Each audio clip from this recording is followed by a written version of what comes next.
Europe में एक country है, शायद हंगरी थी, हंगरी है कौन सी, नहीं, वो लगातार कंटिन्यू बनी रहेगी। समझ पा रहे हो आप, पहले तैयार हो जाएगी। अब क्या बस यहीं तक परेशानी है?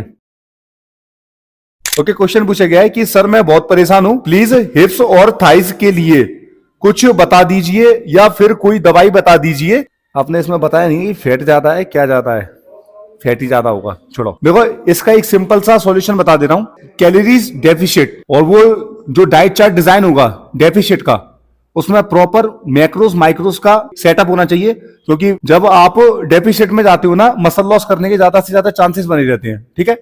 तो वो मसल भी लॉस ना हो और साथ में मसल गेन हो और वो आपका फायदा बनाए। कैसे? जैसे मान के चलो आप एक्टिविटी द्वारा एफर्ट तो दोगे कैलोरीज बर्न करने में, ठीक है, तो साथ में वो मसल भी और ज्यादा मेटाबॉलिज्म बूस्ट करेगा और देन जो आपकी कैलोरीज है वो सेल्फ भी और ज्यादा बर्न होने लगेंगी, ठीक है, तो साथ देगा। सो इस बात का आपको ध्यान रखना है। और ये जो मैंने अभी फंडा बताया ना, नहीं समझ में आ रहा है, कोई बात नहीं, मैं आपको वीडियो तो नहीं दूंगा उसके लिए, थोड़ा बात समझो, मैंने ऑलरेडी बना दी है बट मैं दूंगा नहीं। मैं चाहता हूं कि आप किसी ट्रेनर के अंडर जाइए और उसके पीछे का रीजन है, थोड़ा बात समझो। मैटर क्या हुआ है ये मैंने आपको मान के चलो अभी वीडियो बता दी, ठीक है। वीडियो में मैं आपको नॉर्मल बता भी दूंगा कि भैया इतना इतना सब कुछ आपको करना है और डाइट आपकी तैयार हो जाएगी। अब क्या बस यहीं तक परेशानी है? आगे परेशानी नहीं आएगी? आएगी ना। तो यहां पर आपके साथ जो ट्रेनर होगा ना, वो आप उस परेशानी को सॉल्व कर देगा और देन आपकी जो फैट लॉस की जर्नी है वो लगातार कंटिन्यू बनी रहेगी। समझ पा रहे हो आप? पहली बात। दूसरी बात, ये फैट लॉस होगा एक जगह से नहीं होगा, पूरी ओवरऑल बॉडी से होगा। और हाँ, अभी एक स्टडी भी आई है जो कि फैट लॉस एक्चुअल में दावा कर रही है कि एक जगह से भी हो सकता है, मगर उस पर आपको ज्यादा ध्यान नहीं देना है, कोई मतलब नहीं है।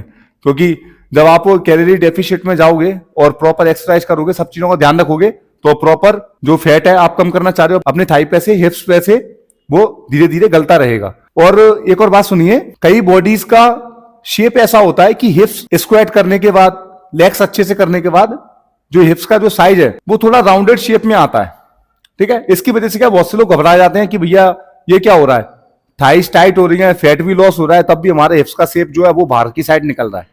आप इसका कुछ नहीं कर सकते। बॉडी का जो शेप है वो कुछ जेनेटिक्स के हिसाब से भी डिपेंड रहता है, थोड़ा बात समझो। और एक्चुअल में क्या हुआ है ये मैं इसलिए बताना चाह रहा हूं, अभी कुछ टाइम पहले मेरी जिम जब स्टार्ट हुई थी तो कुछ क्लाइंट्स के साथ ये हुआ, उनको मैं स्क्वाट्स वगैरह सब तरीके से कराता था, तो बॉडी अपना शेप पकड़ने लगी, तो वो कह रहे कि भैया ये क्या हो रहा है, पेट पे से चर्बी तो गायब हो गई मगर हमारे हिप्स कैसे बाहर आ गए। तो उनके लिए मैंने एक्चुअल में वीडियो बना दी थी, उनको समझा दिया था मैंने जेनेटिक्स वगैरह ये सब। तो यही मैं आपको बताना चाह रहा हूं, जो चीज बॉडी के साथ है उसे आप स्वीकार करना सीखो, थोड़ा बात समझो। अगर आप स्वीकार नहीं करोगे तो प्रॉब्लम आएगी। अब जैसे कि मेरे हाथों के ये हथेलियां देख रहे हो कितनी बड़ी हैं, ये देखो अच्छे से, आप पैरों का साइज देखो तो वो तो और बड़ा है। तो इसका मतलब क्या है, मैं अपने आप को गिल्ट में डालूं या ये कहूं कि भैया मेरे जेनेटिक्स खराब है, क्या हो रहा है ये मेरे साथ? अरे भाई है तो है, क्या कर सकते हैं। और इंडिया के जेनेटिक्स भाई बहुत पहले से ही अच्छे हैं, वो तो हमने इतनी गुलामी सही है कि खाने नहीं मिला हमें सालों साल। उसके बाद क्या हुआ, हमारे जो जेनेटिक्स है वो दब गए। नहीं तो अब अपना इतिहास उठा के देख लो, अब वो हमारी क्या है, पूर्ति हो रही है धीरे धीरे खाने की, तो हम साइज भी ग्रो कर रहे हैं हर तरीके से। जैसे मेरे पाम्स है जो मैंने बताया, लेग्स वगैरह सब।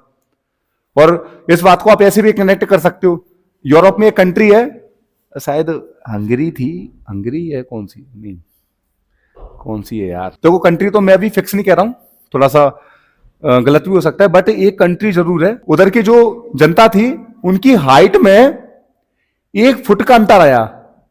समझ रहे हो? एवरेज जो हाइट होती है, जैसे कि अपने इंडिया में बता देते हैं 5.5 समथिंग, अप्रोक्स ऊपर नीचे थोड़ा सा लगभग हो सकता है, तो उधर 6 फुट तक बता दी गई। तो आप समझ रहे हो इस बात को कि जेनेटिक्स दबे थे, लेकिन जब 100 साल उन्हें खिलाई पिलाई एक न्यूट्रिशन प्रॉपर मिले तो उसके बाद क्या हुआ, बढ़ गए। ऐसे ही हमारे साथ होता है। तो ज्यादा आपको ये चीजों के बारे में नहीं सोचना है, जो चीज आपके साथ बॉडी के है वो आपको स्वीकार करके चलना है। और इतनी मैंने लंबी वीडियो इसलिए खींची क्योंकि ये सब मुझे बताना था, क्योंकि अगर मैं कनेक्शन नहीं बिठा लूंगा हर एक चीज का तो शायद आपको चीजों को समझने में आसानी ना हो। सो मैं आपको एक और बार बताना चाहता हूं, दवाई वगैरह फालतू कोई भी ये सब खाने की जरूरत नहीं है। ये मतलब छोटी सी अगर कोई मान के चलो हाइट नहीं बढ़ रही है या कुछ कम नहीं हो रहा है तो हम जाने क्या क्या खाते फिरते हैं, ये सब नहीं करना है। थोड़ा सा तसल्ली रखो, एक ट्रेनर रखो साइड में अपने, मतलब जो गाइडेंस है उसके लिए, और देन आगे सिंपल तरीके से चलते रहो।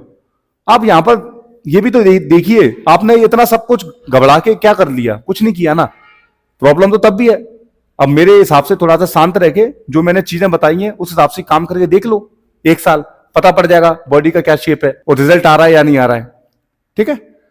और हाँ, जो लोग हाइट से बहुत ज़्यादा परेशान हैं या मतलब ये सोचते हैं ना कि हाइट बढ़ रही है या नहीं बढ़ रही, तो उनके लिए मैं एक प्लेलिस्ट एंड कार्ड में दे दूंगा, यानी कि वीडियो के आखिरी में। और हाँ, ये वीडियो और भी प्लेटफॉर्म पे जाएगी, यानी कि इंस्टाग्राम वगैरह, तो वहाँ पर ये एंड कार्ड नहीं आता है, तो उनको ध्यान रखना है। ये प्लेलिस्ट देखना है तो यूट्यूब पर सर्च कर सकती हो, उस पर गूगल पे गोलू लाइन्स फिटनेस हाइट, सो आपको प्लेलिस्ट अवेलेबल हो जाएगी। सो मैं चाहता हूँ अब अपने डाउट्स जितने हो सके उतने क्लियर कीजिए उन प्लेलिस्ट के अंदर वीडियोस से।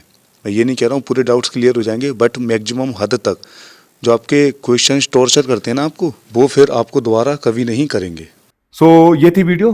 आई होप जो आपका क्वेश्चन था अच्छे से क्लियर हुआ होगा, और आपने जो मेरी यहां तक बात सुनी उसके लिए आपका बहुत बहुत धन्यवाद।